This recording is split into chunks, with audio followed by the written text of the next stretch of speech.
Les habla Pocho Salcedo y damos la bienvenida a nuestra audiencia en Latinoamérica y de costa a costa aquí en los Estados Unidos continental y en Hawái. Una vez más, explorando con ustedes el ADN de las noticias regionales e internacionales.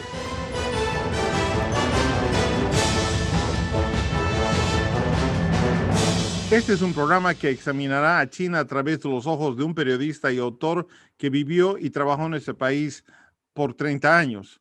La premisa fundamental es que casi todo lo que sabemos de China de hoy es equivocado. Esto porque lo vemos con los ojos de nuestras experiencias de potencias emergentes y porque nuestra ingenuidad de que estamos ante un proceso de reajuste internacional normal y porque realmente no hemos querido ver el todo. Eso es lo que dice nuestro invitado. Estimada audiencia, este es un episodio imperdible y de alto voltaje. Kai, Street Matter, welcome to the show. Thanks for having me. Kai Strittmatter was for more than a decade the China correspondent for Germany's national newspaper Süddeutsche Zeitung. Fluent in Mandarin, he has studied China for more than 30 years, including extensive stints in Shenzhen and Taipei. He is now a member of the advisory board at the Mercator Institute for China Studies in Berlin. Kai lives in Copenhagen where he works as a correspondent for the Scandinavian countries.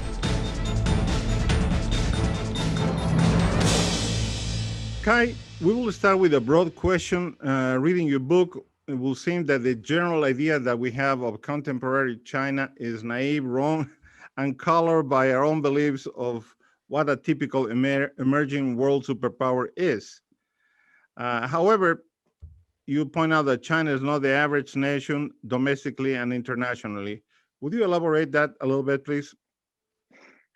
Yeah, I think the thing is that some people still haven't realized that the China we're seeing today is not the China that we've actually grown up with. It's not the China anymore that we've grown accustomed to over the last 30, 40 years. President Xi Jinping really has changed the country a lot. He really has made it into, it's a whole new political creature that's come up. It's actually, I would say, it's a regime, a government that the world has not seen before in the way that it is. Because for one, what Xi Jinping does is he's actually made it as repressive again as it hasn't been since Mao Zedong. In a way, he's gone back to the 1950s, doing away with liberties, with civil society, bringing back a cult of personality, ideology, a big return of ideology, centralization of power, all these things. And on the other hand, he's taking a leap very far into the 21st century, because at the same time, he's sort of powering his reinvention of dictatorship with new information technologies. He's diving into artificial intelligence, big data, and using, of course, technologies like the internet and anything with an enthusiasm not seen in any other government on the planet, I would say. And so this is something we really should pay attention to, because at the same time, it will be challenging us in Europe and in the United States. Your very popular book, We Have Been Harmonized, Life in China's Surveillance State, the title in English, is a modern account of China. What do you mean by harmonization in China? It's a term, the Communist Party really loves to use the term harmony. It's like, whenever their ideal state of the society is a harmonious society. That's an official propaganda catchphrase in China. And what they mean by a harmonious society is a quiet one where nobody speaks up anymore. And people in China, the citizens, people on the internet, they have used this term also to sort of make fun of it, and in an ironic way. So in the internet, when Chinese netizens say they have been harmonized, what that means actually is they have been silenced. Their accounts have been deleted, their comments have been deleted, they have been blocked. Here we see China that undeniable, has been raising the living standards of their people. Their influence in the world arena is greater than any time that I can remember. So, are you saying this is the price of development, or like every society has paid certain price to have a leap forward? Yes, but I don't think that's a price that China had to pay. That's actually a deliberate choice of the Communist Party. It's a deliberate choice of its new chairman Xi Jinping. He has chosen to go this way. By the way, many party members, when he took over power in 2012, were much more liberal than him and were hoping for some, systemic reforms like more balance of powers and stuff. But he took over in a time of crisis. The Communist Party was in a big crisis mood in 2012, and he decided. For the safety of the rule of the Communist Party, the eternal rule of the Communist Party, he needs to bring back repression big time. I would say, the things that you mentioned, the growing wealth of China, the economic development, especially all this that has made China strong, is still very much an outcome of the politics of Deng Xiaoping, the big old man of the 1980s. He changed China he made it into a country of, the terms back then were reform and opening, a China that was open to the world, that welcomed us, welcomed our knowledge, our know-how, that wanted to exchange with the world, that brought fresh air into China. But in many ways, what Xi Jinping is doing actually is the opposite of what Deng Xiaoping has done. And I would say, at the moment, China is still doing very well, and it's very self-confident, sometimes to the point of arrogance. But there is a big risk for Xi Jinping with what he's doing, with the re-centralization of power, with choking off all the room and freedom for experiments and everything. He is actually endangering this model. And it might very well be that down the road, he is the one who might make China weaker in many points. But the standard Western assumption, and that is the Western assumption, is that China needed capitalism to modernize, that eventually will have a functional democracy, Western style, and even having the internet will have an openness to Western ideas. That is the way we think that is how development should be. Isn't that also a little bit arrogant of us to say this is the way it should be? It's very arrogant, yes, and it was very naive, in terms of your powers of foresight, because it turns out it didn't have to be that way at all. We thought capitalism would change China.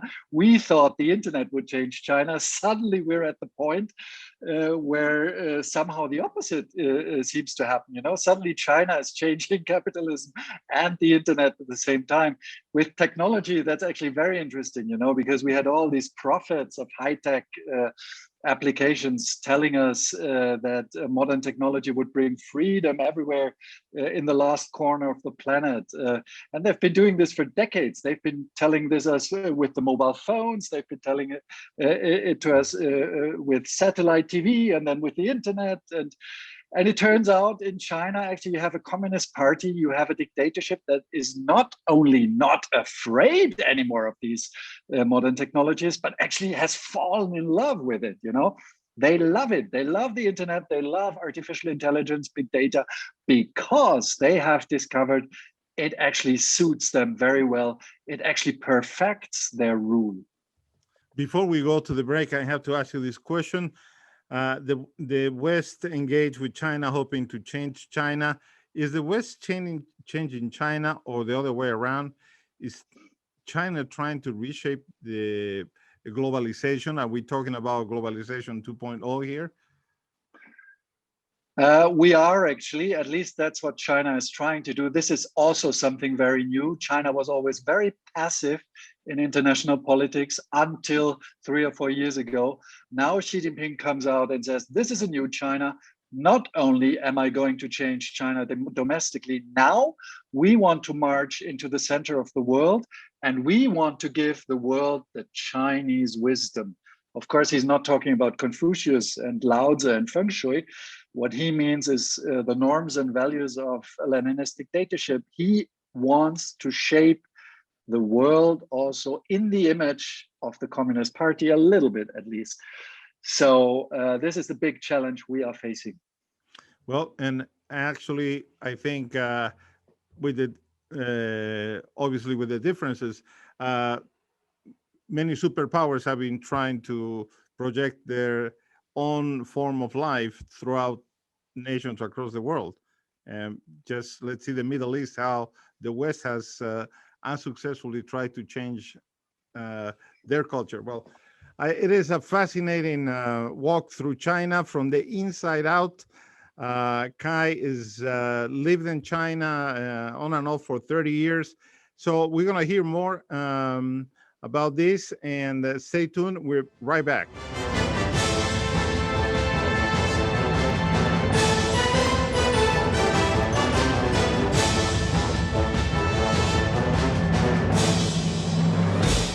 Y estamos de retorno y aprovechamos esta oportunidad para saludar a dos de nuestras estaciones en los Estados Unidos. PAC 8 TV en Los Álamos, New Mexico, y Philicam en Filadelfia, Pensilvania. Gracias por tenernos en su programación.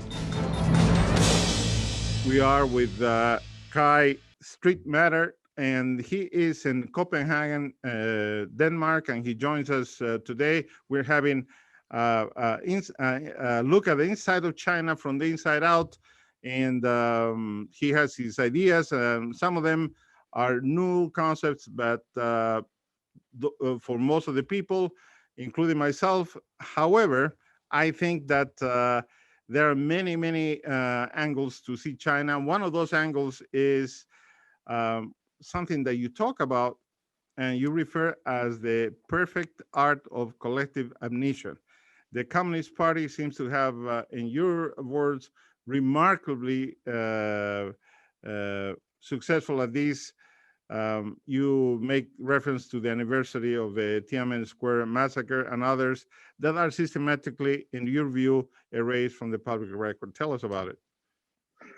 Yes, the Communist Party, they are actually masters at this. They have to make people forget again and again their own mistakes or even crimes.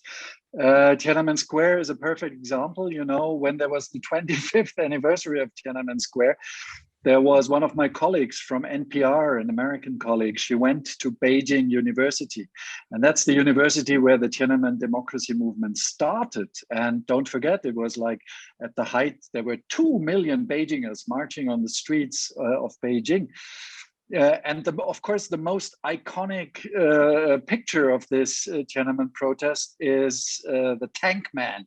It's the famous man with the plastic bag in his hand standing in front of 4 tanks near Tiananmen Square and making them stop. And the whole world knows this picture. It's one of the most iconic pictures of the 21st century. So my colleague, she went to Beijing University with this picture and asked 100 students there, Beijing University students, whether they recognized these pictures or whether they knew where that picture was taken. And you know how many of them actually guessed that this was taken in China and in Beijing? 14, only 14. And 86 said, oh, South Korea, Kosovo, Iraq, you know. The young generation is completely oblivious. They don't know what has happened on Tiananmen Square, and the Chinese equivalent to Wikipedia, actually, you know, they have columns for each year of history, and they have actually own entries for the year 1987, for the year 1988, and for the year 1990. But in between, the year 1989 is missing. It doesn't exist. It was completely erased. And they're not doing it only big scale with cases like Tiananmen Square or the Cultural Revolution, things like this. They're also doing it right now, actually, in front of our eyes. They're doing it with the coronavirus, you know. Suddenly China is the big victor, right? China, the whole pandemic response of China, in the words of the Communist Party, proves the superiority of their system. And they point to the system failure in the United States and in many places of Europe, where the whole pandemic actually, ran amok and so many people have died, while at the same time making everybody forget that in the beginning of this whole pandemic, there was actually a complete system failure in China for 2 months. But nobody talks about that anymore inside of China. Xi Jinping talks often about Mao Zedong, and he has revived even Karl Marx. He seems to be a different kind of leader, but with tremendous influence, just like Mao Zedong. Why do you think he quotes Mao Zedong so often now?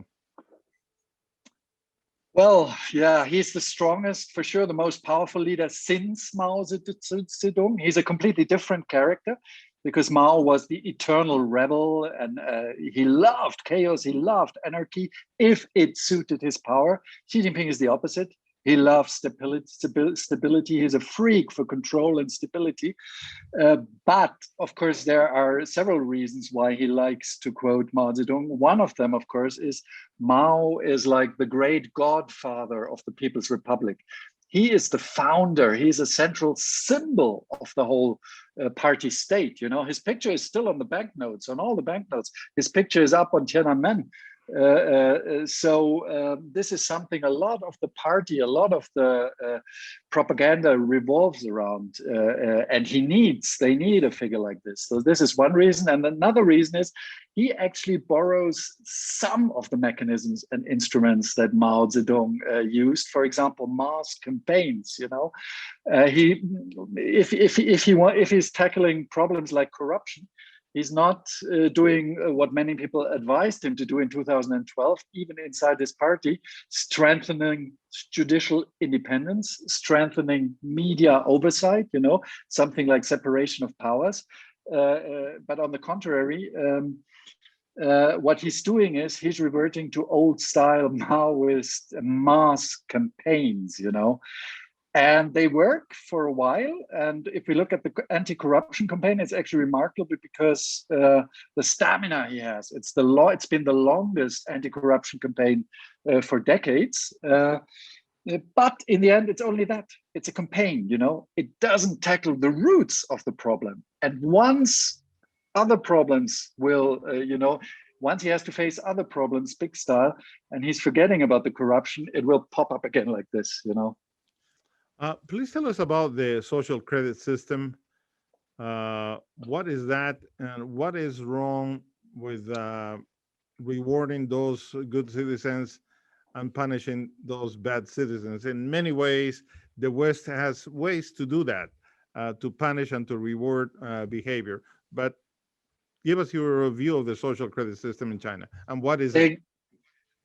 Exactly, the social credit system. So they say they want to use it to actually divide the population in there are the honest citizens and there are the dishonest citizens. There are the trustworthy people and there are the trust breakers, how they call it. And they want to use this social credit system to identify those people, to reward them and or sanction them. And they're doing this at the moment still in different pilot projects. There's still not a nationwide system that has sort of unified methods. They're still using different methods in different places, but basically it gives like ratings, to individuals and to companies. And you can sort of improve your rating by doing, good things and honorable things, and you will be downgraded if you are, if you are a liar, a cheat, a menace to society. But also, if you're, for example, if you download a pirated movie on the internet, if you don't repay your debts and stuff. In the way it's a little bit, it started from systems we also have in the West. We also have them in America, in Germany, these credit rating systems in the financial sector. If you're a good, if you repay your debts to the banks and stuff, you get a better rating, and you might get a credit, you might get a cheaper loan next time you go to the banks. But in China, they're saying, these are great systems, but your financial behavior, your financial records, they do tell us something about whether you're a trustworthy person or not.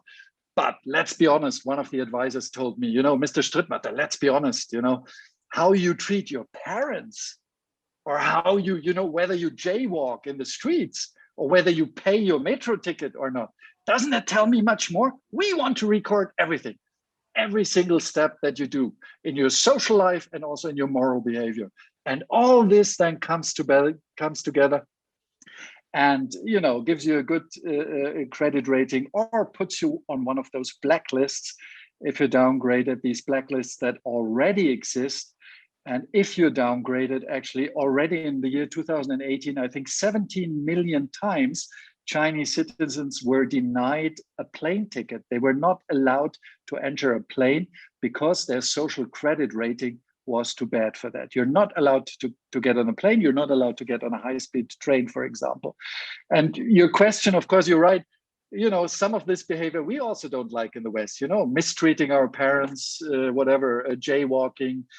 But we have a judicial system, it's the judiciary that's supposed to deal with this, right? I asked this question many of my interview partners in China. I said, you also have laws. Why don't you just use laws? And then they would tell me, yeah, well, our laws are not perfect. Of course, everybody knows China doesn't have the rule of law, right? But my take on this is the exact same reasons that actually make your judicial system not perfect, mainly corruption and political influence. Those two reasons will also make your social credit system in the end unviable. Let's look at the West. We have issues in the United States, for example, the issue of Guantanamo and the prisoners that have been there for a long time. There are issues of far-right developments in Europe. So how should we interact with China? And both systems have their pluses and their minuses. Should we say accept China for the way it is, the same way we want China to accept the West for the way we are? You're right. We're also having issues in the West, and probably more so than ever. So, and funnily enough, I don't know whether you've seen it, yesterday, China actually came out with its own white book on the human rights in the United States. They're publishing a thick manual about all the things that have gone wrong in the United States. And if you read, the list of the things they're criticizing, it's actually, incompetent pandemic response leads to chaos and tragic deaths and all these things, and ethnic minorities devastated by racial discrimination.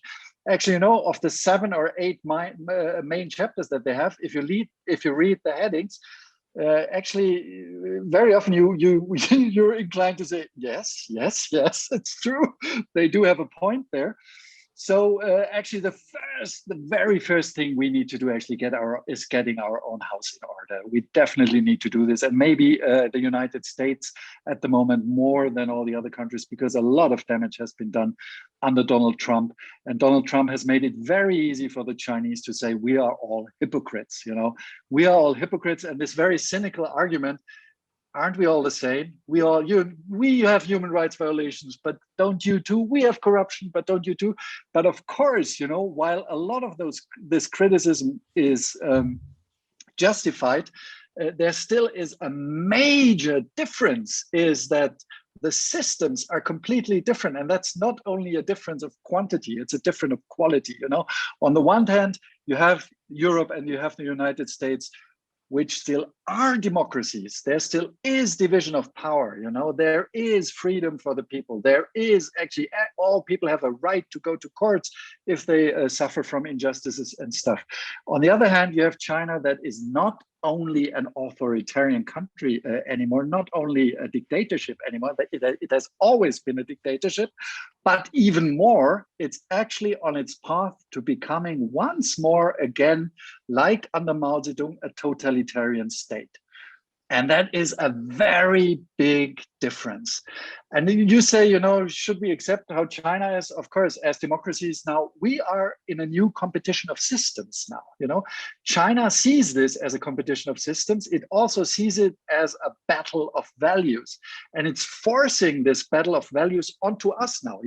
We're no longer at the point where we would say, oh, we would like China to become democratic. We are already at the point where China is actually engaging and interacting in the international organizations where we are also members and on our own home turf. It is trying to influence our political debates. It is trying to stifle freedom of opinion and speech also inside the United States and in Europe. And this is a point where we have to say, okay, those are the red lines. This is where we have to get up. We have to defend democracy. But like you said, because our democracy has so many weaknesses and has become weaker over the last years. It is in crisis. We have to repair that first. Well, we had Kai just given us a vision of what he saw China from the inside and out, 30 years of experience, wrote a book that, whether you agree or disagree, definitely would challenge everything you believe about China, or most of the things you believe about China. And this is a great power, China, that we cannot ignore. And it's going to be in the world arena as a main player. So better that we all get informed and see different points of view. Kai, it was an absolute pleasure to have you here. And I hope to have you in the program sometime soon in the near future. Thank you. The pleasure was all mine. Thanks a lot.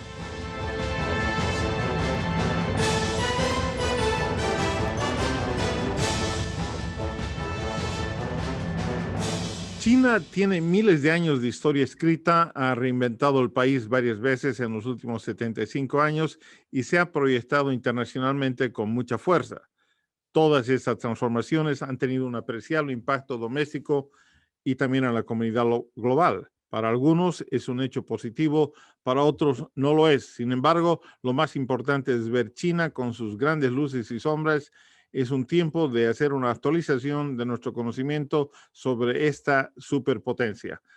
Hasta una próxima oportunidad, cuando juntos exploremos una vez más el ADN de las noticias. Gracias por el privilegio de su compañía.